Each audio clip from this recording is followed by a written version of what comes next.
কেন্দ্রীয় কমিটির নির্দেশ মেনে রাজ্যের সব ব্লক এলাকায় জনসম্পর্ক অভিযান শুরু করেছেন কংগ্রেস নেতৃত্ব।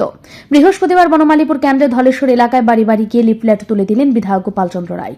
লিফলেটে তারা তুলে ধরে সাংবাদিকদের সামনে প্রতিক্রিয়া ব্যক্ত করে তিনি বলেন, 11 বছর মন কি বাত এর অনেক পর্বই শোনা হল, এর মধ্য দিয়ে কিন্তু কোনো পর্বই সাধারণের জীবন যন্ত্রণা, নিত্য প্রয়োজনীয় পণ্য সামগ্রী, লাগামহীন মূল্য বৃদ্ধি, ক্রমবর্ধমান বেকারত্ব, সামাজিক অবিচার, নারীদের বিরুদ্ধে ক্রমবর্ধমান অপরাধ, এসটি, এসসি, ওবিসি ও সংখ্যালঘু প্রান্তিক জনগোষ্ঠী জীবন যন্ত্রণার কথা শোনা গেল না।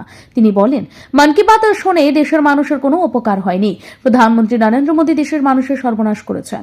তিনি একের পর এক দেশের কৃষক শ্রমিকদের স্বার্থে পরিপন্থী সিদ্ধান্ত নিচ্ছে, তাতে করে দেশের শ্রমিক কৃষকদের ভবিষ্যৎ অনিশ্চিত হয়ে পড়েছে।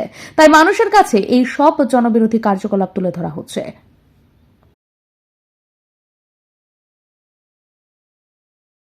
We are going door to door according to the ICC program and PCC program. We are following 9 Banamalipur.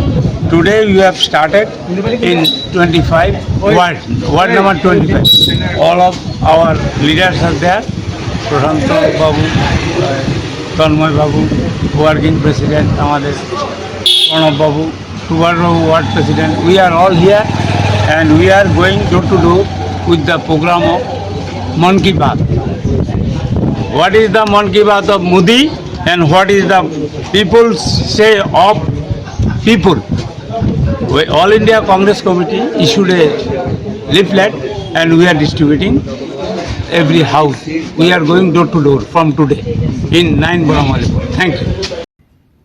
এদিকে কংগ্রেসের জনসম্পর্ক অভিযানকে কেন্দ্র করে দলীয় কর্মীদের মধ্যে একটা আলাদা উদ্যম প্রত্যক্ষ করা যায়।